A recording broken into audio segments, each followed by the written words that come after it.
Bien, nos reunimos nuevamente para continuar con nuestro estudio de profecías bíblicas y hoy tenemos un tema bastante complicado. Así que antes de iniciar vamos a pedir la dirección del Espíritu Santo de Dios en este momento. Inclinemos el rostro para orar. Amante Padre que estás en el cielo, alabado y glorificado sea su santo nombre en esta hora.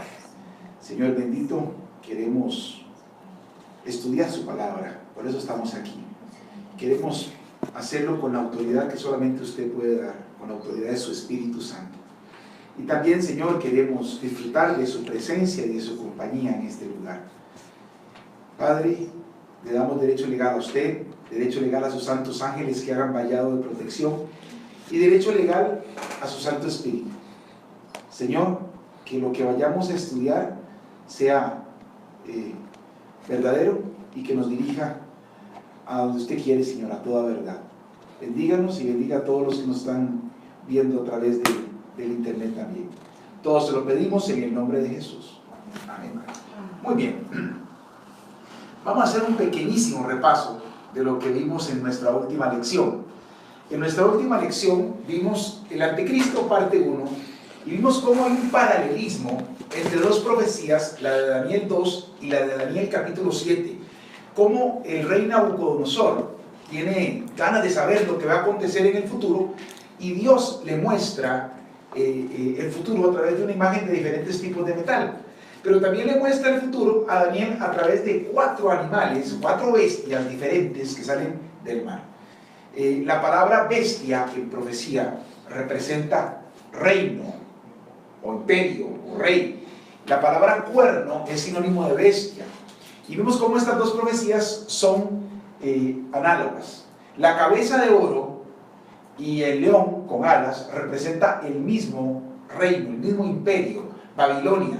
Y nos da la historia, nos da el año en el cual Babilonia fue imperio universal. La historia dice que fue del año 605 a.C. al año 538, 539 a.C.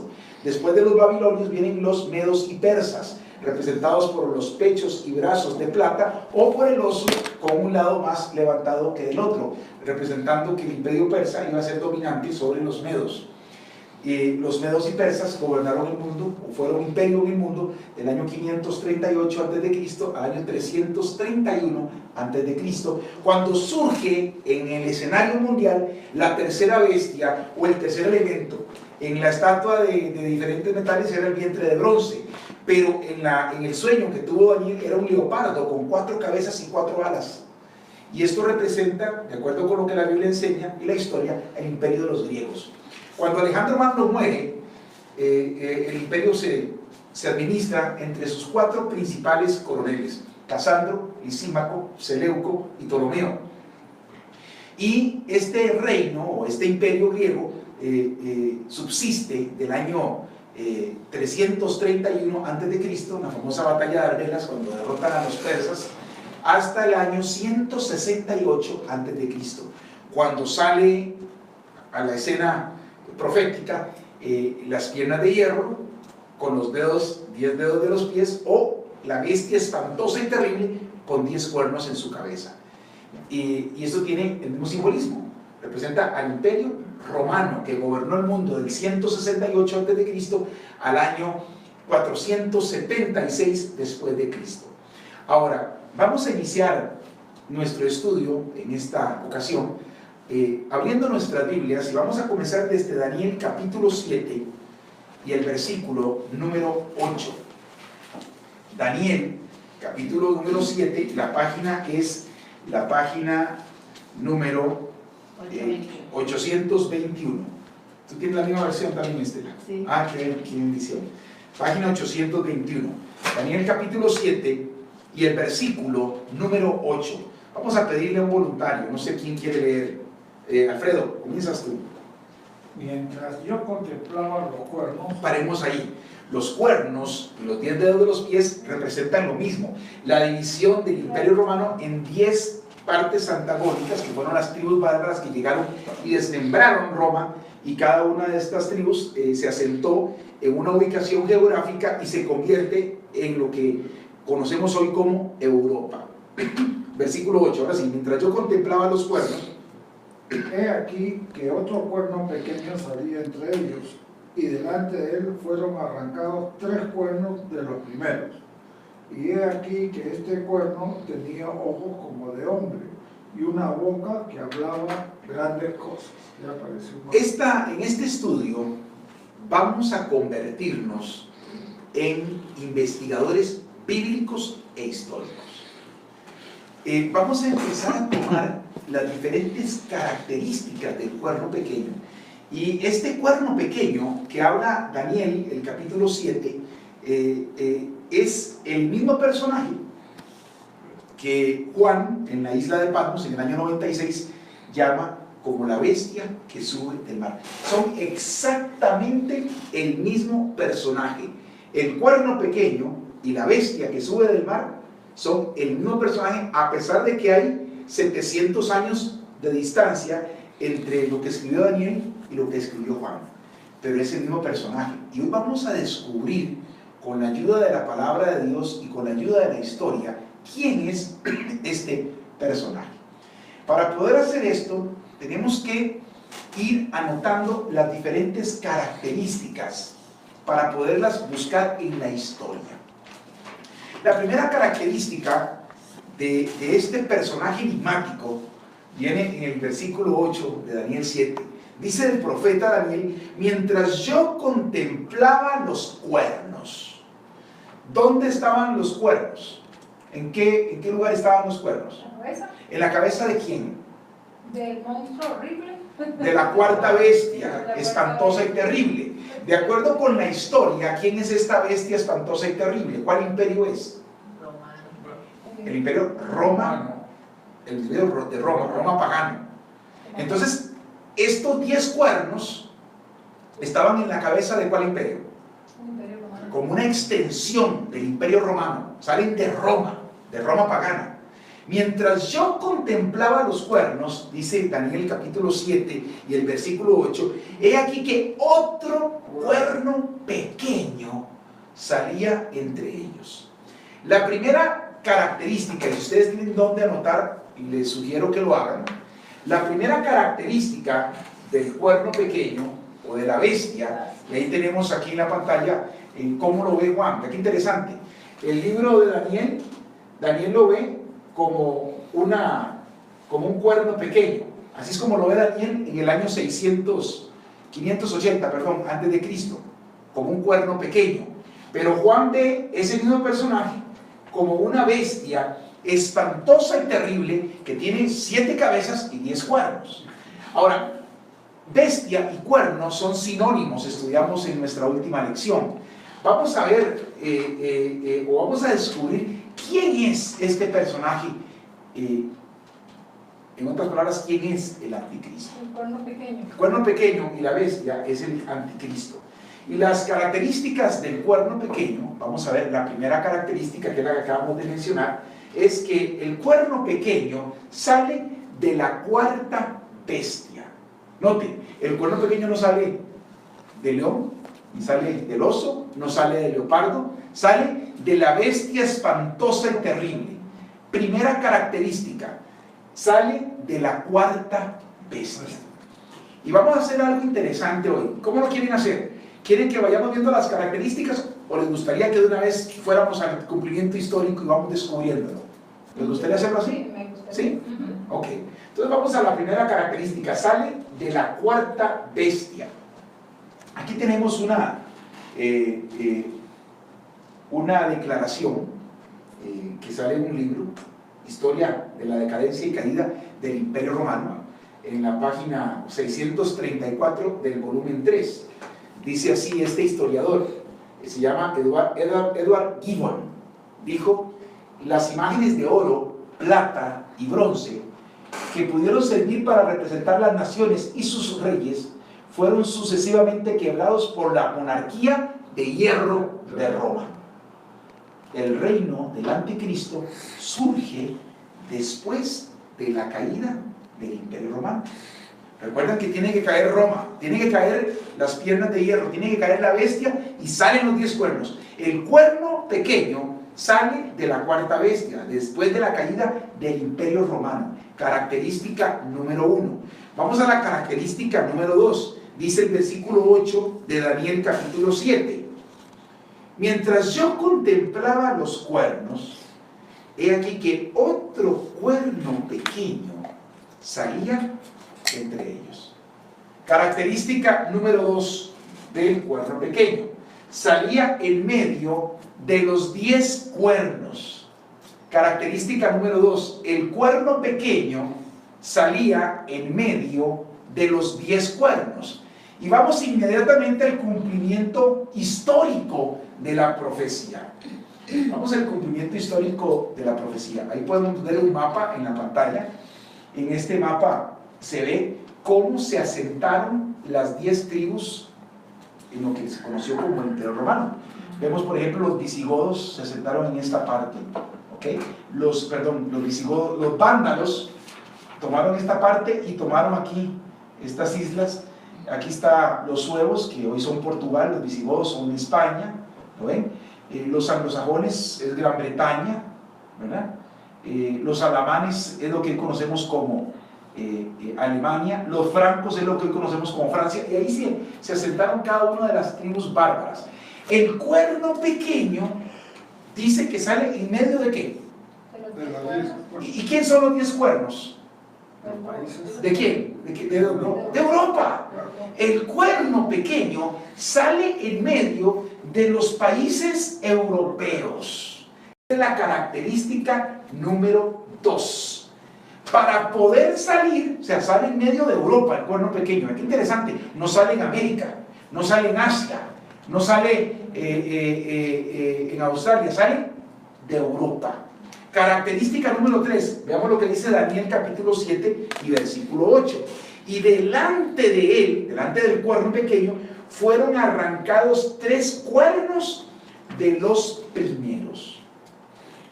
Para poder salir el cuerno pequeño, hay 3 tribus bárbaras que se pierden en la historia, dejaron de existir, fueron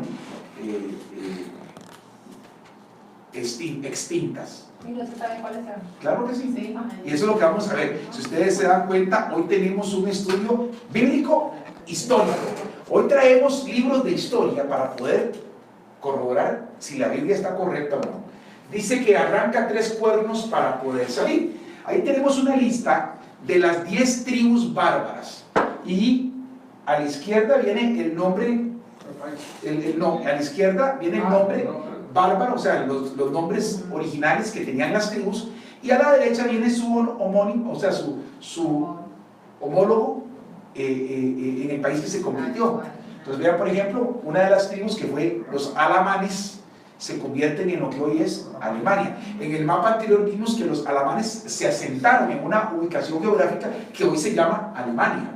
Los anglosajones cruzaron el mar y se fueron a la isla, lo que se conoce como Gran Bretaña. ¿Cuáles son los países que están en Gran Bretaña? Escocia, Inglaterra, creo que Irlanda, ¿okay? En lo que son Gran Bretaña. Los burgundios se asentaron en una ubicación geográfica que hoy se conoce como Suiza. Los francos, vimos también que se asentaron en lo que hoy es Francia. Los lombardos formaron lo que hoy es Italia y también Hungría. Los suevos, vimos que se sentaron un costadito así a la par de los visigodos, lo que se conoce hoy como Portugal, ¿verdad? Los visigodos ubicaron una parte grande geográfica que hoy es España.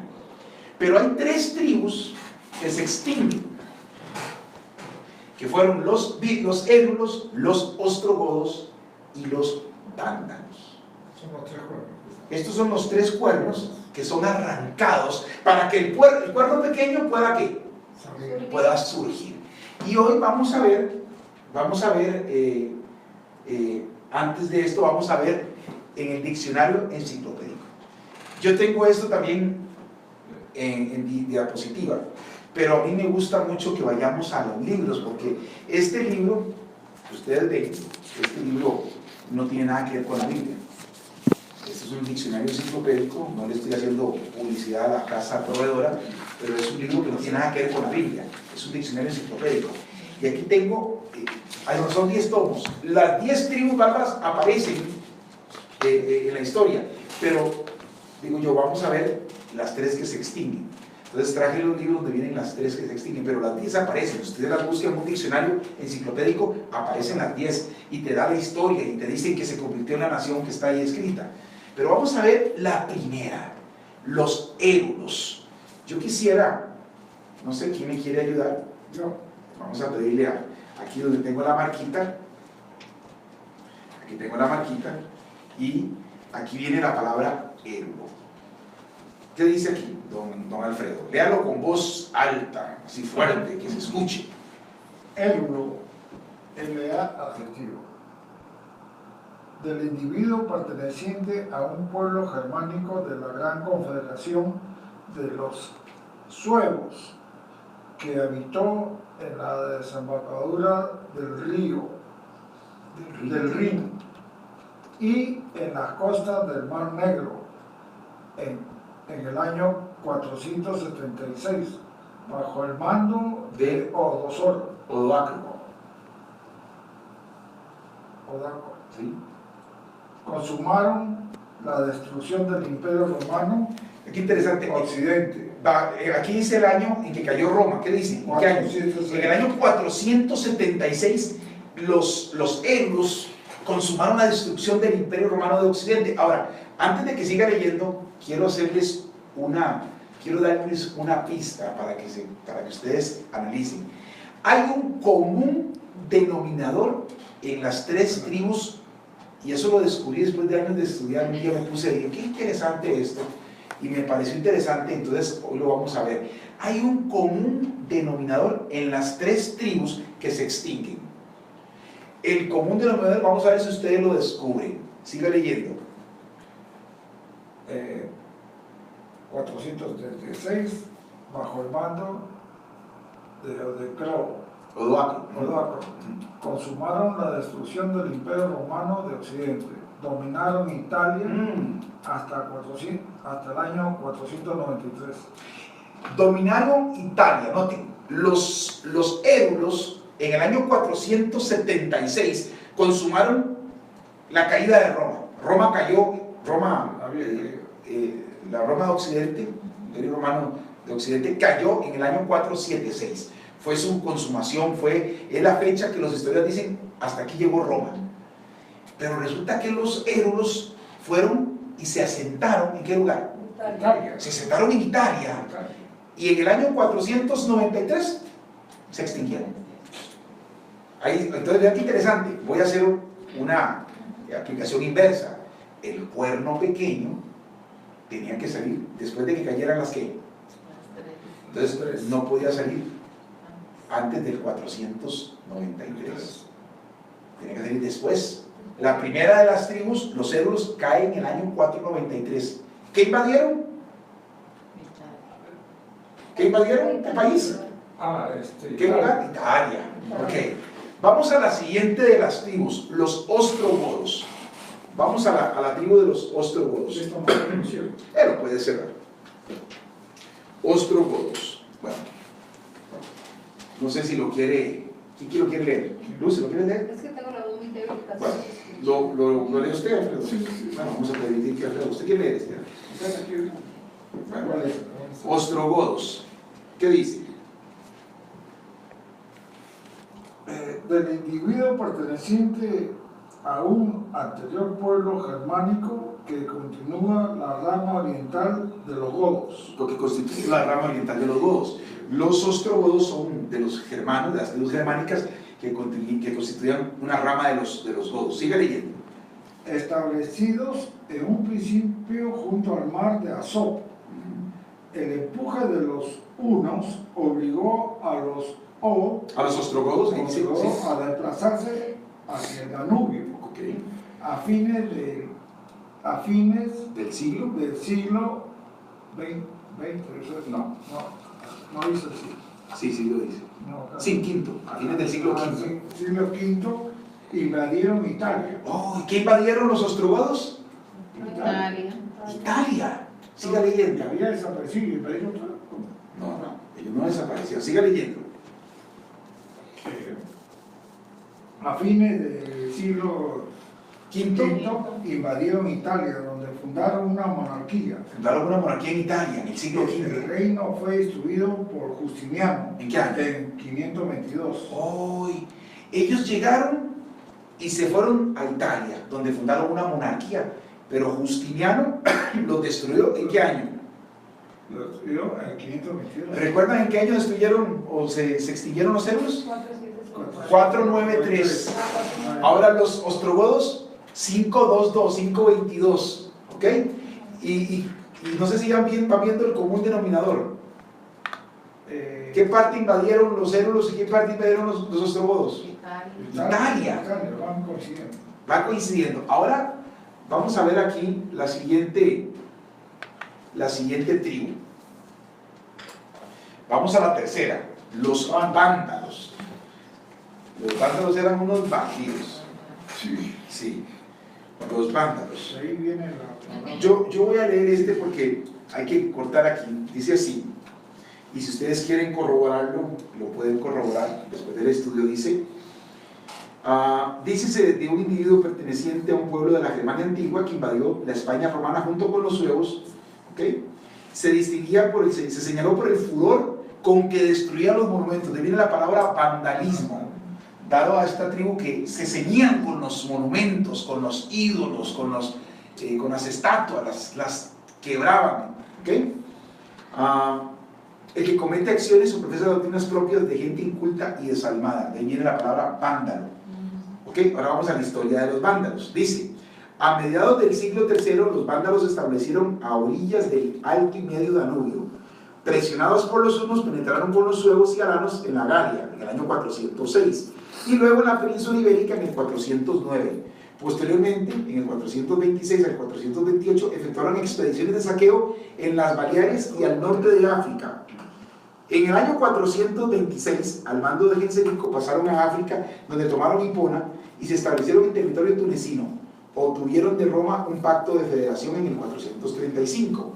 En el 442, tras dominar Mauritania, Numidia y África proconsular, el reconocimiento como Estado soberano, constituyéndose de este modo el primer reino germánico del Imperio Romano Occidental. Desde las costas africanas dominaron el Mediterráneo occidental. Y oigan lo que hicieron, incluso llegaron a saquear Roma en el año 455. O sea, los vándalos se metieron en Roma, hicieron una quebrazón de estatuas, imagínense, en el año 455. Dice, en el año 533, Belisario derrotó a Gelímero y el reino vándalo fue incorporado al Imperio Bizantino en el año 534. Nada más para efectos de este estudio, yo quiero que Alfredo me lea la última parte. Aquí. Dice aquí, derrotó, aquí. En el 533 dice, Belisario derrotó a Gelimero y el reino vándalo fue incorporado al Imperio Bizantino. ¿en qué año? 534. Ok, entonces vea qué interesante. Estos tres reinos tienen un común denominador. ¿Alguien lo descubrió cuál es? Todos llegaron a Roma. Todos invadieron ¿qué? Italia, Roma estaba, y todos fueron destruidos. Ahora vamos a ver un pequeño repaso. Esto que lo acabamos de leer, ahora sí lo vamos a ver en repaso, ¿verdad? Ahí tenemos el primero, eso sacado del Diccionario Enciclopédico Universal Océano, que fue lo que leyó Alfredo. ¿Okay? En el año 476, bajo el mando de Odoacro, los célulos consumaron la destrucción del Imperio Romano en Occidente y dominaron Italia hasta el año 493. Después vienen los ostrogodos. Dice también el mismo Diccionario Enciclopédico Océano, a finales del siglo V invadieron Italia, donde fundaron una monarquía. El reino ostrogodo fue destruido por Justiniano en el año 522. Y vamos al tercero, simplemente un repaso, que son los vándalos. Llegaron a saquear Roma en el año 455, pero la muerte de Genserico y las disensiones entre los nobles y los reyes y las discordias religiosas provocaron una grave crisis que los sucesores de aquel fueron incapaces de superar. En el año 533, Belisario derrotó a Gelímero y el reino vándalo fue incorporado al Imperio Bizantino en el año 534. En otras palabras, el cuerno pequeño este reino pequeñito, sale en medio de las naciones de Europa. Pero para poder salir tienen que caer tres reinos. Esos reinos son los éulos, los ostrogodos y los vándalos, de acuerdo con la historia. Estos tres reinos que caen tienen como común denominador que invaden Roma. Y ahí están los tres, y ahí están los años en que cada uno de ellos fue destruido. El anticristo se va a manifestar entonces después de qué año. No podía manifestarse antes el cuerno pequeño, porque para poderse manifestar tenían que caer estos tres. Entonces, después del año 534, el escenario histórico profético queda listo para el surgimiento del anticristo, o el cuerno pequeño, o la bestia que sale del mar. ¿Vamos claros? Claro. ¿Vamos bien? Muy bien. ¿Está clara la Biblia con la historia? Así es. Vamos a la siguiente característica. Vamos a Daniel, capítulo número 7. Dice el versículo número 8. Mientras yo contemplaba Los cuernos, he aquí que otro cuerno pequeño salía entre ellos, y delante de él fueron arrancados 3 cuernos de los primeros. y he aquí que este cuerno Y he tenía aquí que este cuerno tenía ojos como de hombre. Paremos ahí. Característica número 4. Los otros cuernos no tienen ojos, pero este cuerno sí tiene ojos. Y dice que son ojos como de hombre. ¿Qué denota los ojos de hombre, Lucy? Vista, visión. Yo amo los animales. Tengo perros. Y amo los perros que tengo. 2 perras tengo, una maltés y una yorkie. Ahora, ellas cuando me ven mueven el rabo y se ponen contentas, pero yo las veo y están alegres, pero Buscan tu mirada. ¿qué pasa cuando yo veo a los ojos del hombre? Tú puedes hablar con un animal con los ojos, No, pero ¿qué pasa con los ojos del hombre? se puede hablar. ¿Qué denotan los Pueden ojos decir del hombre? muchas cosas. Se puede decir muchas cosas con los ojos. Muchas cosas, sí. Vuelve a dar Estela a usted con esos ojos de hombre. Todo lo que dice, esos ojos de hombre. Somos manucos, ¿ah? Ok. Los ojos de hombre. Vamos a ver un pasaje de la Biblia, ¿verdad? Los ojos de hombre denotan su inteligencia y sus emociones, su altivez y su orgullo. Contrario a los ojos de un animal, el hombre puede comunicarse a través de sus ojos. El cuerno pequeño es un reino altivo y soberbio, porque la soberbia se denota en los ojos. Y miren lo que dice Isaías capítulo 2 y versículo 11. La altivez de los ojos del hombre será abatida, y la soberbia de los hombres será humillada. ¿Dónde se ve la altivez? En los ojos del hombre. Entonces, los ojos del hombre denotan sentimientos, denotan inteligencia, emociones, altivez. La altivez se denota en los ojos del hombre. Un hombre altivo, soberbio, orgulloso, petulante, patán, se le denota en su mirada, ¿verdad? Cuando esté enojado. Cuando está enojado, Con una mirada, con una mirada más, es un matador. lo decimos todo. El hombre y la mujer también. Sí, sí. La mujer Eso está bueno, eso está bueno. Ok, muy bien. El cuerno pequeño tiene ojos de hombre. Los demás cuernos no tienen ojos. ¿Qué significa eso? Que este es un reino que gobierna ¿con qué? Con inteligencia. Es un reino inteligente. Es un reino pequeñito que sale en medio de las naciones de Europa y tiene ojos como de hombre. Un reino que gobierna con la mente, con la inteligencia. Es un reino altivo, orgulloso. Sigamos estudiando. Vamos al capítulo 7 de Daniel y vamos a la última frase. Y dice que también tiene una boca que hablaba ¿qué? Grandes cosas. ¿Qué tiene la boca? ¿Qué hace que abre la boca? Grandes cosas. Grandes cosas. Ahora, vamos a hacer un paralelismo entre Daniel 7:8, que dice que tiene una boca que habla grandes cosas, y lo que dice de la bestia que sale del mar. Vamos a poner una marca aquí en Daniel, pongan una marquita porque ya regresamos a Daniel capítulo 7, y vamos para Apocalipsis, el capítulo 13 de Apocalipsis. Apocalipsis, el capítulo 13, la página 1141. Alfredo ya se la juega, pero increíblemente. Apocalipsis capítulo 13. Lucy también, él lo tenía marcado. Apocalipsis capítulo 13. Ahora, miren lo que dice el versículo número 5. Está hablando de la bestia que sale del mar. Y dijimos que la bestia que sale del mar y el cuerno pequeño representan el mismo personaje. Miren lo que dice Apocalipsis 13:5. ¿Quién lo quiere leer?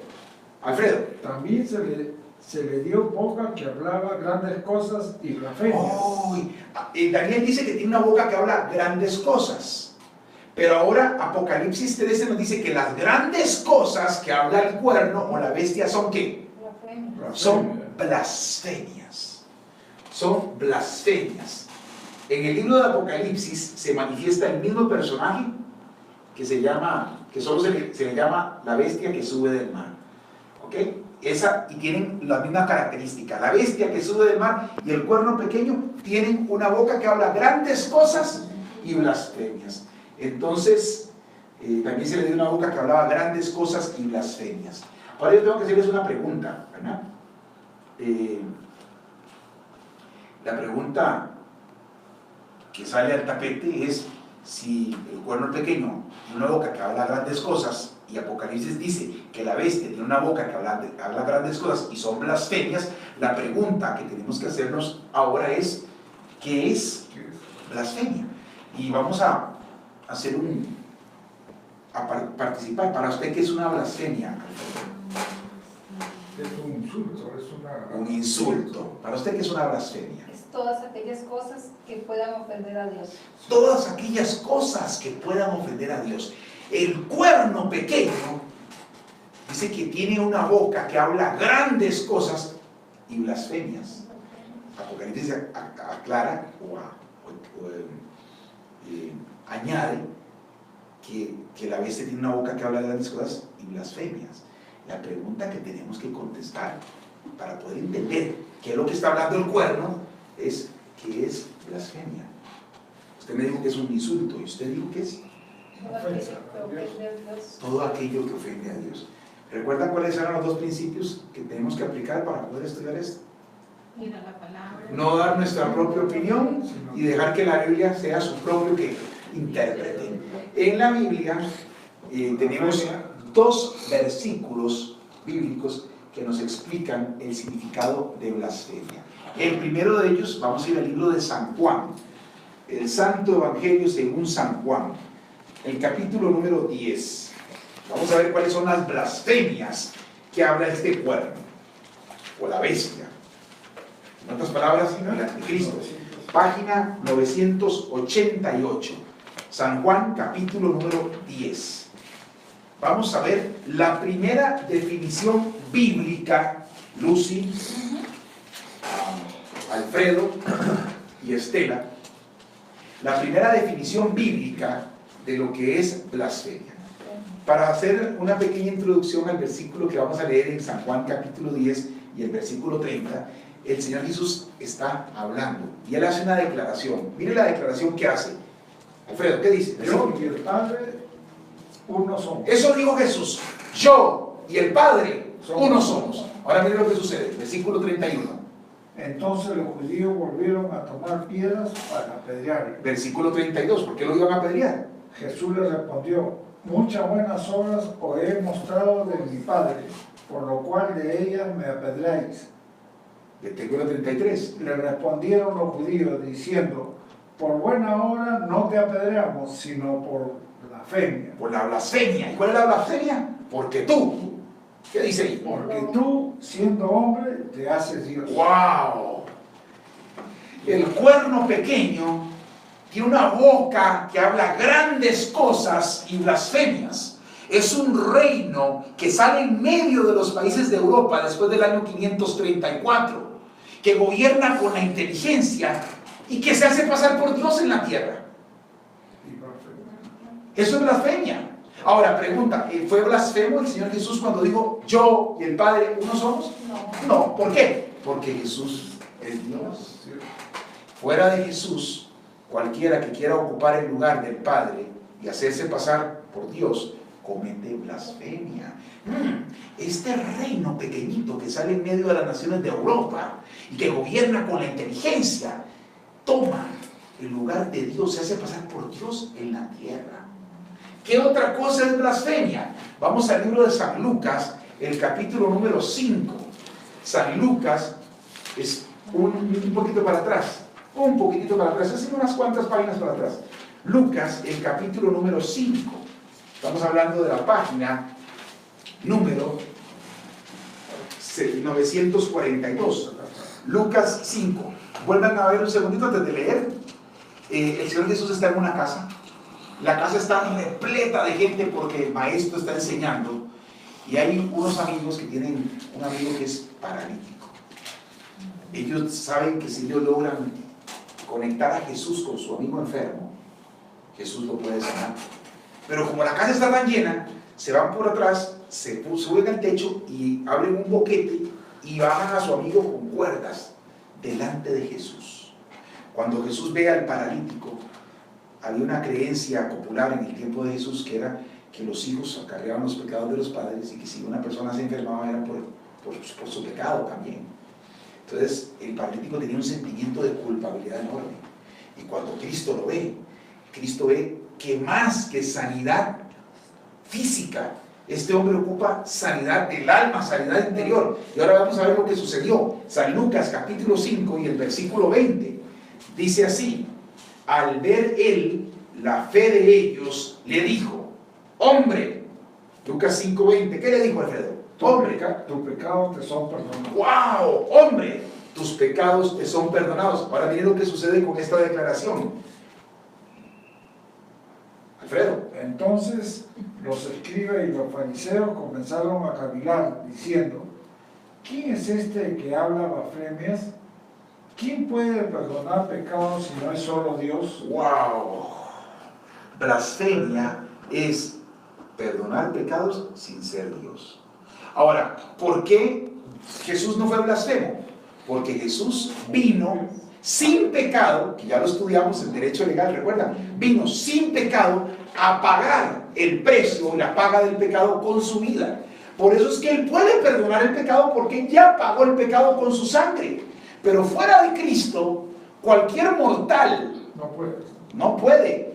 Cualquier mortal que quiera perdonar pecados comete blasfemia. El cuerno pequeño es un reino, una nación pequeñita que sale en medio de los países de Europa, que gobierna con inteligencia y que se hace pasar por Dios y que se abroga el poder de perdonar los pecados de los hombres. ¡Qué tremendo! Sí, qué tremendo. Una nación que sale en medio de las naciones europeas después del año 534, que gobierna con inteligencia, una nación pequeñita, que se hace pasar por Dios y que perdona los pecados de los hombres. Eso es blasfemia. Característica número 5. ¿Vamos bien? ¿Continuamos?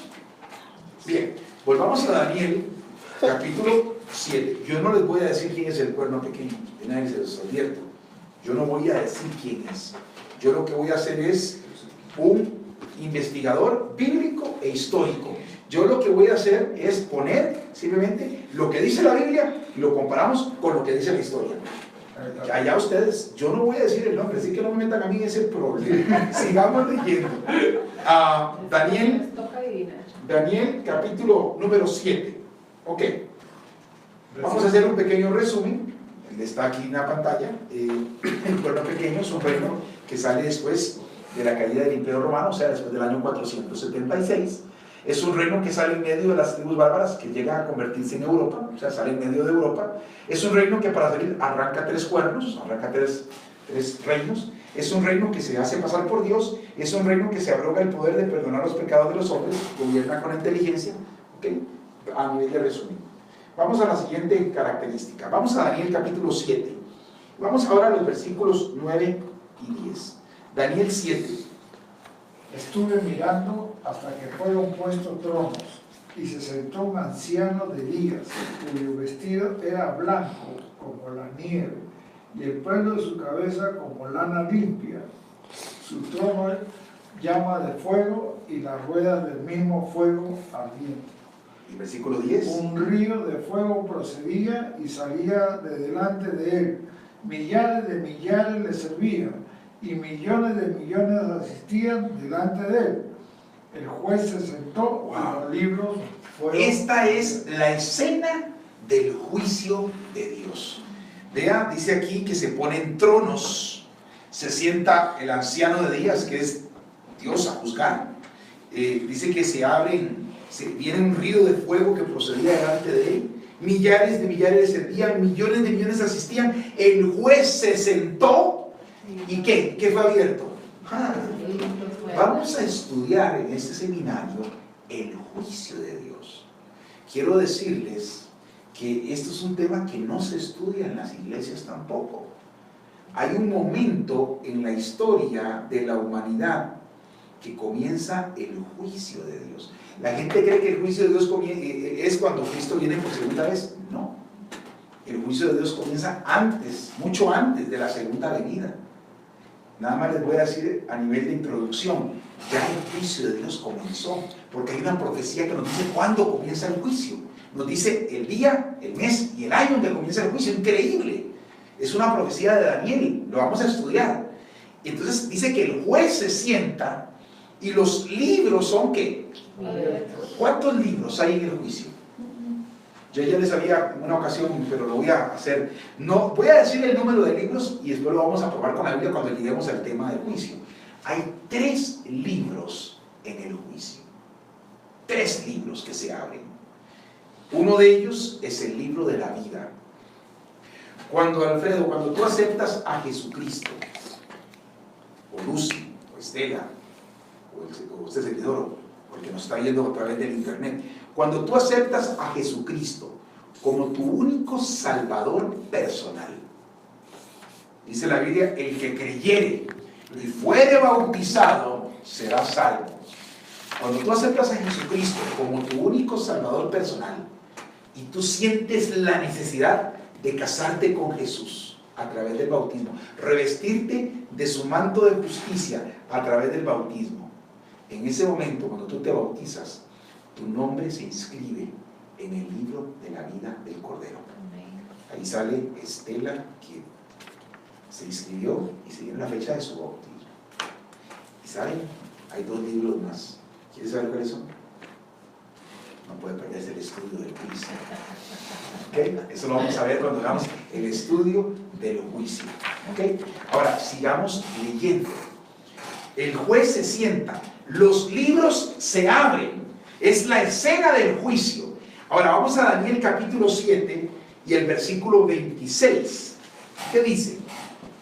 Está hablando del juez, dice, pero se sentará el juez y ¿qué hará? Y se le quitarán su dominio para que sea destruido y arruinado hasta el fin. El poder o el dominio del cuerno pequeño o del anticristo llega hasta el juicio. En el momento que comienza el juicio, se le quita el dominio. Ahora, ¿cuánto es el dominio que iba a tener? ¿Recuerdan el dominio? Ya lo vimos en el papelito aquel. 446. Lo habíamos hablado, ¿recuerdan cuánto era el dominio? Tiempo, somedio tiempo es igual a 3 años y medio, es igual a 42 meses, es igual a 1260 días. El cuerno pequeño iba a tener 1260 años de gobierno y de poder y de dominio en el mundo. Pero cuando comienza el juicio de Dios, se le quita su dominio y ya el juicio comenzó. ¿El juicio comenzó? Sí, pero eso no puedo adelantarme porque es un tema nuevo que vamos a ver muy pronto en este seminario. No puede perderse el tema del juicio. No. Ok, entonces el dominio, el poder del cuerno pequeño perdurará hasta el mismo juicio de Dios. Un juicio tiene varias etapas. La primera etapa de un juicio es la parte inquisidora o investigadora. Un juicio, hay una parte de investigación. Después viene una parte de sentencia, que es una segunda parte. Y después viene una parte de ejecución de sentencia. ¿Cuándo comienza el juicio? Hay una profecía que nos dice, y comienza la primera parte, la parte de investigación. Se llama el juicio investigador, donde empiezan a pasar todos los casos delante del tribunal celestial. Ahora, nada más les voy a poner aquí un comercial. Si les voy a hacer una pregunta capciosa. Si ustedes quieren la contestan, si ustedes quieren no la contestan. ¿Cuál creen ustedes que es la ley que se va a aplicar en el juicio de Dios. Cuando venga no. Ya el juicio comenzó, solo que no estamos estudiando esa profecía hoy. La vamos a estudiar en el seminario, pero no hoy. Pero cuando se dé el juicio, cuando comience el juicio, ¿cuál creen ustedes que es la ley que se aplica en el juicio de Dios? ¿Será la ley de tránsito de Costa Rica? ¿Será la ley de familia? De los 10 mandamientos. Es obvio, ¿no? Es obvio. Los 10 mandamientos es la norma legal por la cual vamos a ser ¿qué? Juzgados. Ustedes me entienden la importancia que tenemos que darle a la obediencia a los mandamientos de Dios. Imagínense que si yo estoy ahorita en juicio, en cualquier momento pasa mi caso, yo tengo que estar en obediencia a los mandamientos de Dios. Si yo no estoy en obediencia, estoy mal, porque cuando pase mi caso y yo estoy en desobediencia, ¿qué me declaran? Culpable. ¿Y saben cuál es la estrategia más certera de Satanás? Voy a hacer un comercial en el estudio, es que no pude evitarlo. Vamos a poner una marquita aquí en el libro de Daniel. Vamos para el libro de Santiago. Santiago está allá antes del Apocalipsis, página 1123. Santiago, capítulo número 2. Santiago, capítulo número 2. ¿Lo tienen todos? Página 1123. Santiago, capítulo número 2. Vamos a leer, dice aquí. Capítulo 2, Versículo, vamos a leer desde el versículo 8. Si en verdad cumplís la ley real conforme a la Escritura, amarás a tu prójimo como a ti mismo, bien hacéis. Pero si hacéis excepción de personas, cometéis pecado. ¿Recuerdan lo que es pecado? Transgresión de los mandamientos de Dios. Y quedáis convictos por la ley como ¿qué? Como transgresores. Y ahora viene el gran engaño satánico. Versículo 10. Porque cualquiera que guardare toda la ley, pero ofendiere en un punto, se hace culpable. ¿Qué es lo que busca Satanás? Que solamente fallemos en cuántos mandamientos. Con solo uno que fallemos somos culpables de todos y estamos transgresores de la ley. Estamos fritos en el juicio. Ahora, para que no nos quede dudas, vean lo que sigue diciendo aquí el libro de Santiago, versículo 11. Porque el que dijo, no cometerás adulterio, que es el 7º mandamiento de la ley de Dios, también ha dicho, no matarás. Ahora bien, si no cometes adulterio, pero matas, te has hecho transgresor de la ley. Así hablad y así haced como los que habéis de ser juzgados por la ley de ¿qué? Porque el juicio sin misericordia se hará con aquel que no hiciere misericordia, y la misericordia triunfa sobre el juicio. O sea, en el juicio, la norma por la cual vamos a ser pesados y juzgados son los mandamientos de Dios. Ahora, no hemos estudiado los mandamientos. El cuerno crieño nos va a llevar a ese estudio muy pronto. Pero si usted habla con personas cristianas, hablemos de personas cristianas protestantes, si usted le habla de los mandamientos, hay una gran contradicción. Usted le pregunta a un cristiano, pero dígame una cosa, ¿usted mata? No, ¿cómo se le ocurre? ¿Y por qué usted no mata? Porque es un mandamiento de la ley de Dios. ¿Usted roba? ¿Cómo se le ocurre? Yo soy cristiano, ¿y por qué usted no roba? Porque hay un mandamiento de la ley de Dios que dice no robar. Y usted los puede confrontar con cada uno de los mandamientos, pero hay un mandamiento en particular que usted se va a asustar la respuesta que le van a dar. No voy a decir cuál, porque vamos a estudiarlo en este seminario. Muy bien, sigamos. El poder del anticristo perdurará hasta el mismo juicio de Dios. Hay un inicio del reinado del cuerno pequeño. Recuérdense que él sale después del año 534. Y hay un final que es cuando comienza el juicio. Es donde se le quita el dominio al cuerno pequeño. ¿Ok? O al anticristo. Vamos a la siguiente característica. Versículo 20 de Daniel capítulo 7. Vamos a Daniel capítulo 7. Sigamos leyendo. Y eso me parece conocido. Daniel capítulo 7. Daniel capítulo 7, Alfredo, página número 821. Daniel capítulo número 7. Y vamos a seguir leyendo. Vamos a leer desde el versículo 11 Acuérdense que el juez se sentó y los libros fueron abiertos. Comienza el juicio de Dios. Versículo 11. Yo entonces miraba a causa del sonido de las grandes palabras que hablaba el cuerno. Recuerden cuáles son las grandes palabras. Se hacía pasar por Dios y perdonaba los pecados. Miraba hasta que mataron a la bestia, y su cuerpo fue destrozado y entregado para ser quemado en el fuego. Habían también quitado a las otras bestias su dominio, pero les había sido prolongada la vida hasta cierto tiempo. Miraba yo en la visión de la noche, y he aquí, con las nubes del cielo, venía uno como un hijo de hombre, que vino hasta el anciano de días, y le hicieron acercarse. Recordemos que el anciano de días se sienta en el trono, en medio del juicio. Y ahora aparece en medio del juicio. ¿Quién aparece en el juicio? ¿Quién es el hijo del hombre? Jesús. Recuerden que Jesús, al morir en la cruz del Calvario, le arrebata a Satanás el gobierno del planeta Tierra. Y ahora Jesús aparece en el juicio. Y miren lo que sucede, es glorioso. Dice que le hicieron acercarse delante de él, versículo 14, y le fue dado dominio, gloria y ¿qué? Y reino, para que todos los pueblos, naciones y lenguas le sirvieran. Su dominio es dominio eterno que nunca pasará, y su reino uno que no será destruido. Ahora Jesús se aparece en el juicio, y ahora sí, llegó el momento de decirle, ahora sí, Jesucristo, el dominio, la gloria y el reino te pertenecen. Son tuyos para siempre, por los siglos de los siglos. Ahora Cristo se va a preparar para venir a reclamar el reino, ¿ok? A la tierra. Pero acuérdenos que está en juicio, su segunda venida, pero estamos en el juicio. Versículo 15, se me turbó el espíritu a mí, Daniel, en medio de mi cuerpo, y las visiones de mi cabeza me asombraron. Me acerqué a uno de los que asistían y le pregunté la verdad acerca de todo esto, y me habló y me hizo conocer la interpretación de las cosas. Ahora vamos a seguir leyendo. ¿Qué dice el versículo 17?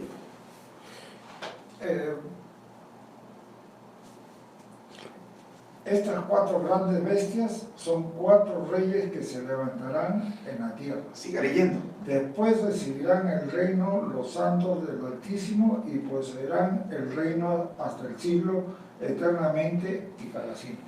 Óigame, increíble. Siga. Entonces tuve deseo de saber la verdad acerca de la cuarta bestia, que era tan diferente de todas las otras, espantosa en gran manera, que tenía dientes de hierro y uñas de bronce, que devoraba y desmenuzaba, y las obras hollaba con sus pies. Asimismo, acerca de los 10 cuernos que tenía en su cabeza, y del otro que le había salido, delante del cual habían caído 3. Y este mismo cuerno tenía ojos y boca, que hablaban grandes cosas y parecían más grandes que su compañero. Característica número 7. ¿Cómo lo ve ahora Daniel? ¿Lo ve pequeñito? Más grande. Ahora Daniel lo ve más grande que sus compañeros. Este reino que sale en medio de las naciones de Europa llegó a tener más poder que todas las naciones de Europa juntas. En ese tiempo ya no. Este reino, ya ustedes lo descubrieron, ¿verdad? Ya lo descubrieron. Ok. Este reino que sale en medio de Europa después del año 534, específicamente sale en el año 538. En el año 538 se decreta al obispo de Roma como cabeza de todas las religiones cristianas, y comienza una era, una etapa de supremacía de este reino. Vamos a ver si 538. Vamos a ver si, Alfredo, te atreves a decir quién es el cuerno pequeño. Claro. ¿Quién? Vaticano, ese pueblo. ¿Usted coincide con eso?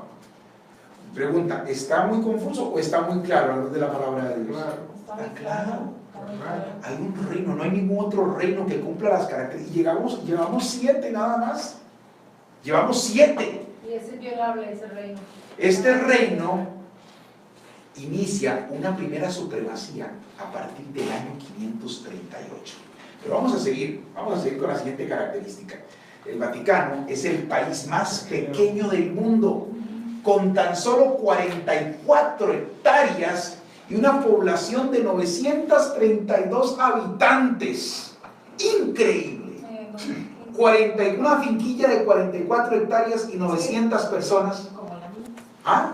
Y el poder ¿Qué tiene? que tuvo, porque No tiene ya. sí, pero vamos por partes.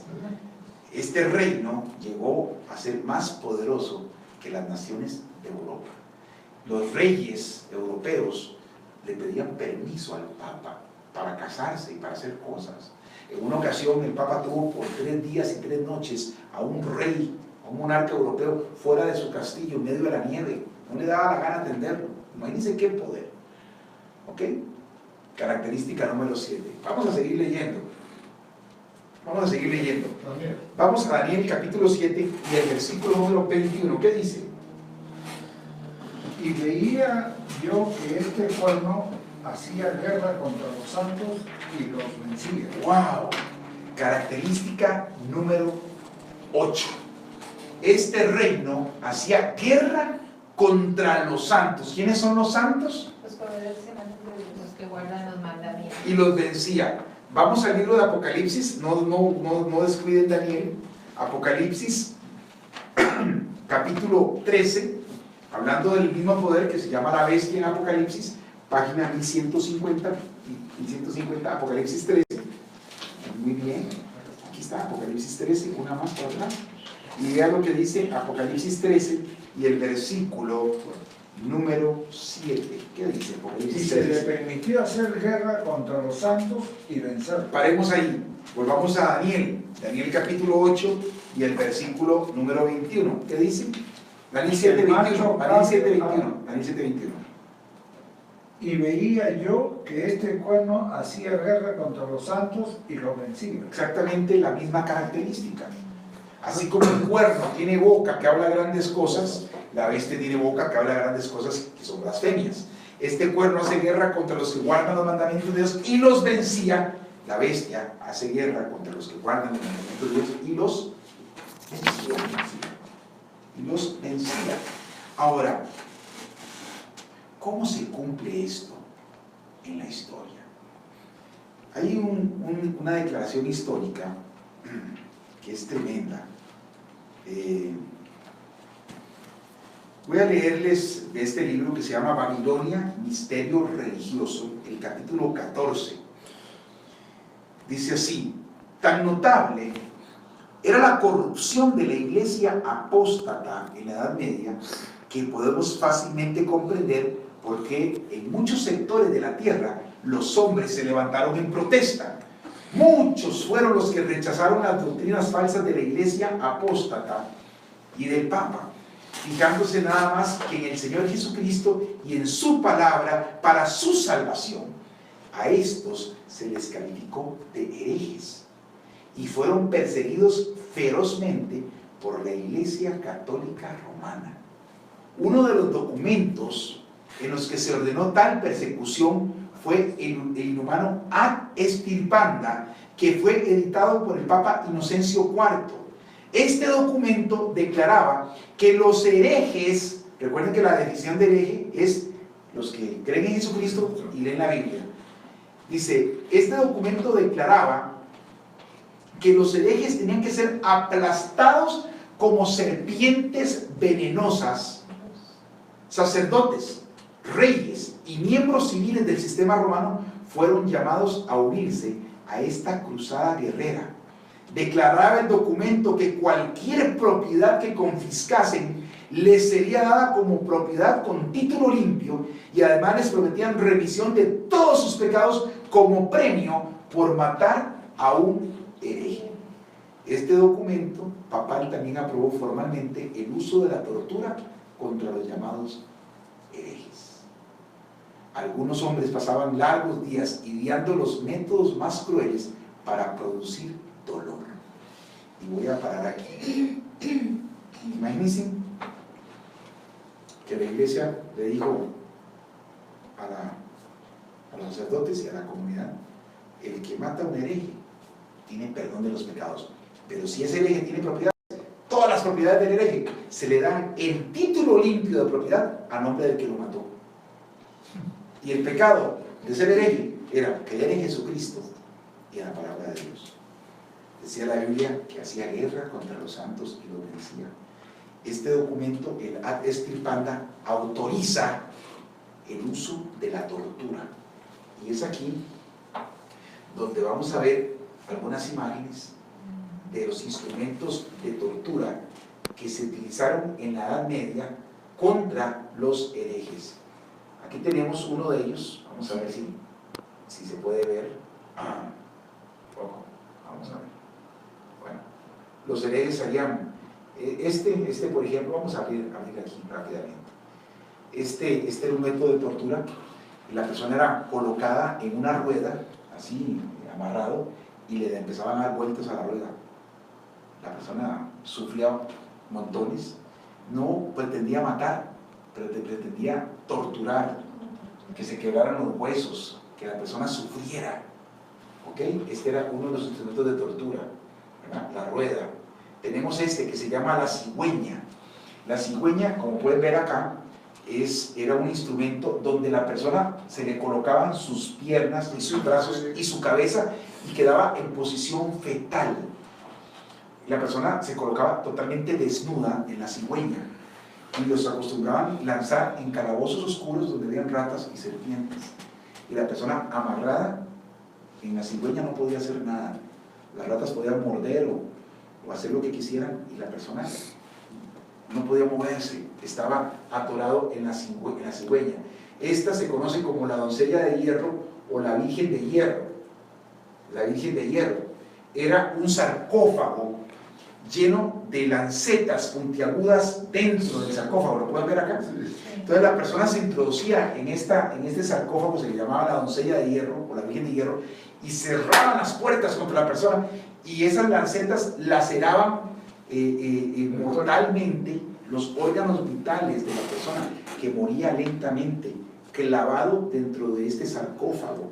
Todos estos métodos los utilizó el pueblo pequeño, y por eso dice, hacía guerra contra los santos y los vencía. Veamos otra. Bueno, el garrote vil. Este garrote, ¿lo ven aquí?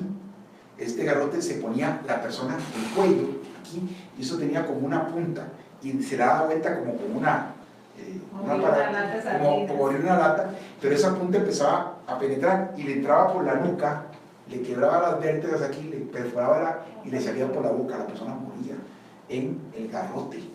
Tremendo. ¿Fue usado en Latinoamérica? Sí.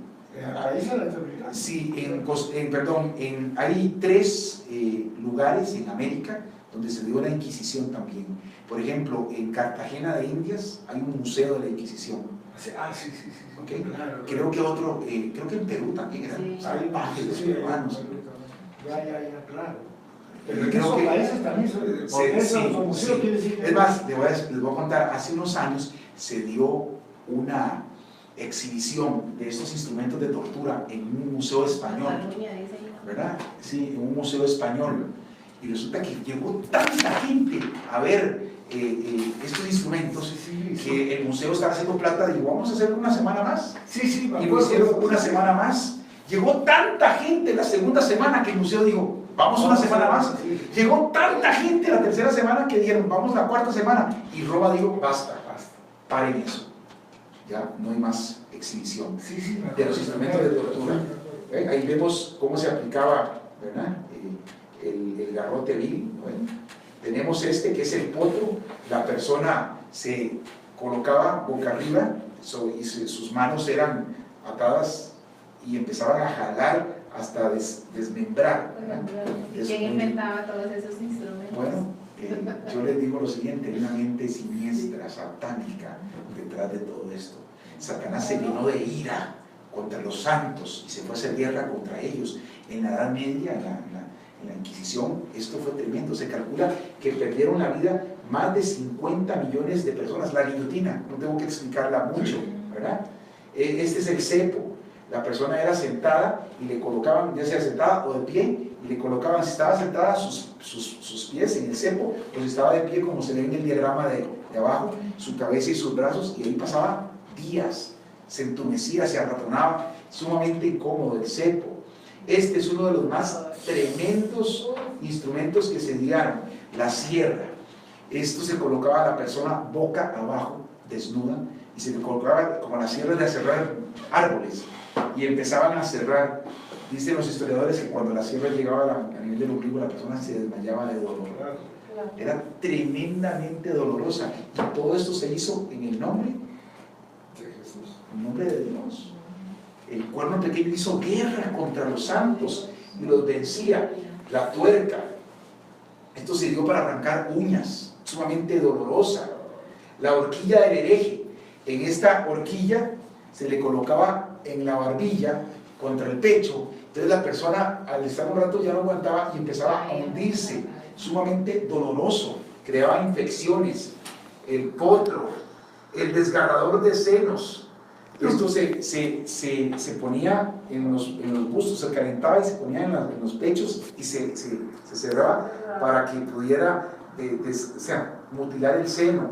El péndulo, ¿verdad? El aplastacabezas, imagínense, se ponía y empezaba hasta que le aplastaba completamente el cráneo. ¿Ok? Y con este terminamos. Este es uno de los más crueles también. Se llamó la cuna de Judas. La persona era colocada como una piñata, sostenida por varias cuerdas o cadenas, y debajo del coxis, del ano, se ponía como una pirámide, podía ser de madera o de metal, y la persona le decía: arrepiente de tus pecados, di que no eres cristiano, y la persona se negaba, entonces lo jalaban y lo hacían así para que cayera sobre la punta de la pirámide. La cuna de Judas era sumamente cruel, se utilizaba para tratarse de sacar confesiones de los condenados, o sea, era tremendo. ¿Saben lo que le sucedió al profeta Daniel cuando vio todo esto? ¿Saben lo que le pasó a Daniel cuando vio todo esto? Vamos a la palabra de Dios, al libro de Daniel, capítulo número 7, del versículo número 28. Daniel, capítulo 7, versículo 28. Tenemos aquí otro, el cinturón de San Erasmo. Se colocaba la persona aquí en la cintura y se amarraba a la pared. Entonces la persona cuando caminaba o se extendía, se le metían las puntas en la cintura. O sea, tremendo, tremendo. ¿Qué dice Daniel 7:28? Miren lo que le pasó a Daniel cuando vio todo esto. Aquí fue el fin de sus palabras. En cuanto a mí, Daniel, mi pensamiento me turbaron y mi rostro se demudó, pero guardé el asunto en mi corazón. Dice que sus pensamientos se turbaron, se puso pálido. Daniel vuelve a ver la misma profecía, Dios le vuelve a mostrar la obra tremenda del cuerno pequeño. Miren lo que dice Daniel capítulo 8 y versículo 27. Cuando Dios vuelve a mostrarle otra profecía, la obra destructora del cuerno pequeño. ¿Qué dice Daniel 8:27? Y yo, Daniel, quedé quebrantado y estuve enfermo algunos días. Y cuando convalecí, atendí los negocios del rey, pero estaba espantado a causa de la visión y no la entendí. ¿Por qué no entendía Daniel la visión? Porque no era para su tiempo, era para el tiempo del fin. En la historia, están registrados en los anales de la historia, cómo murieron más de 50 millones de cristianos. De esa forma. De torturados, quemados, aserrados, empalados, torturados, de todo. Por eso Daniel se enfermó. Dice aquí que el cuerno pequeño o la bestia hacía guerra contra los santos y los vencían. Bien, ¿cuántas características llevamos? ¿Cuántas son las que llevamos? 8, creo. 8. Llevamos 8 características. Llevamos 8 características. Vamos a parar por hoy. Yo creo que quedó demostrado en la Biblia y en la historia quién es el cuerno pequeño, o la bestia que sube del mar, o el anticristo. Ahora, vean qué interesante, el anticristo. Hay evidencia, y llevamos solamente 8, son más de 35 características, no nos va a dar tiempo de estudiar las 35. Vamos a estudiar el día de mañana 3 o 4 más que son vitales. Mañana vamos a ver, nada más voy a mencionar en la Biblia. Miren la siguiente característica que vamos a ver mañana. Capítulo 7, versículo 25. Miren esta característica. Y hablará palabras contra el Altísimo, y a los santos del Altísimo quebrantará, y pensará en cambiar ¿qué? Tiempos. ¿Y qué? ¿Y qué más? Y la ley. ¡Wow! El cuerno pequeño habla palabras contra el Altísimo, quebranta los santos del Altísimo y ahora quiere cambiar la ley de ¿quién? De Dios. La ley del Altísimo. ¿Será posible que el cuerno pequeño pudiera cambiar la ley de Dios? ¿Qué creen ustedes? Mañana les voy a demostrar a la luz de la Biblia y de la historia. ¿O quieren que lo veamos hoy? Si podemos verlo hoy. ¿O lo vemos mañana? Dígame. ¿No? Hoy. Hasta ¿Cómo- las 6. cómo gusta usted? ¿Cuánto llevamos en estudio? 1:10. Lo que pasa es que esto lleva tiempo. Entonces, Mañana, sí. Mañana vamos a estudiar la verdad bíblica, cómo el cuerno pequeño insulta a Dios. Ya vimos cómo quebrantó a sus santos, pero vamos a ver cómo el cuerno pequeño cambió la ley de Dios. Y noten, recuerden que esto es muy sagrado, la ley de Dios nadie la puede cambiar porque es eterna. ¿Quién la escribió con su dedo en este planeta? 2 veces. ¿Será acaso que nos está engañando en esto y no nos hemos dado cuenta? No podemos perdernos el estudio de mañana. Vamos a ver la característica de cómo el cuerno pequeño o el anticristo cambió la ley de Dios. Y vamos a utilizar recursos. ¿La cambió o él creyó que la cambió? Vamos a verlo mañana. Ustedes tomarán sus propias decisiones. Bien, ¿hay alguna pregunta sobre el estudio de esta tarde? Alfredo, ¿quién es el cuerno pequeño? Me gusta cuando usted lo dice, no se siento como que se me para el pelo cuando usted lo dice. ¿Quién es el cuerno pequeño? Es una nación. ¿Quién es? ¿Cuál es la nación que surge después de la caída del Imperio Romano en medio de las naciones de Europa, después del año 534, que gobierna con inteligencia Roma. y que se hace pasar por Dios y que perdona los pecados de los hombres? Roma. Vaticano. El reino de, porque es un reino. Sí, reino. Note, el anticristo no es una persona, es un reino. ¿Y cómo se llama ese reino? Te lo digo, Vaticano, Roma. Roma. el reino del Vaticano. Del Vaticano, Roma. Bien. Lucy, ¿tienes alguna pregunta? No, estoy feliz porque yo tenía miedo de servirle. Bueno, Yo sé que no. pero le voy a decir algo. Espérese, porque el estudio se pone bueno. El estudio se pone bueno. ¿Verdad? El estudio se va a poner más fuerte. Y usted se va a dar cuenta si está pisando tierra firme o no. Así es. ¿Ok? Alfredo, ¿tienes alguna pregunta? Me cambia todo el esquema de la visión que tenía. Bueno, lo había escuchado, ahora lo estoy palpando bíblicamente. Entonces me despeja un montón de dudas. Me asienta en lo que hemos hablado con ella siempre, que ella me lo ha comentado y ahora lo estoy viviendo más de cerca. Note, yo no estoy atacando No, personas. no. Yo estoy simplemente siendo un mensajero. Está transmitiendo lo que dice. Ya, yo no puedo cambiar esto. ¿Saben? Yo no puedo tocar esto. ¿Saben lo que dice el libro de Apocalipsis? Y con esto vamos a terminar en esta tarde. Apocalipsis capítulo número, el último libro de la Biblia. Apocalipsis el capítulo número 22. Versículo 18 y 19. Apocalipsis capítulo 22, versículos 18 y 19. Yo lo quiero leer. ¿Lo tiene Alfredo? Sí, sí. Dice así: yo testifico a todo aquel que oye las palabras de la profecía de este libro. Si alguno añadiere a estas cosas, Dios traerá sobre él las plagas que están escritas en este libro. Y si alguno quitare de las palabras del libro de esta profecía, Dios quitará su parte del libro de la vida y de la santa ciudad y de las cosas que están escritas en este libro. O sea, yo no puedo ni añadirle ni quitarle. Lo que estamos estudiando es lo que está. Y bueno, yo no sé si tienen alguna pregunta, pero por hoy yo creo que ha sido suficiente. Si no tienen preguntas, Alfredo ni Lucy. 19 y 20. Apocalipsis 22, 18 y 19. 18 y 19. Si no hay preguntas, ¿qué les parece si terminamos este estudio así como lo iniciamos, con una palabra de oración? Amante Padre que estás en el cielo, alabado y glorificado sea su santo nombre. Señor, usted es santo, santo, santo, y su nombre es sobre todo nombre. Ante usted, Padre, se doblará toda rodilla, porque usted es el único Dios, el alfa, el omega, el principio y el fin.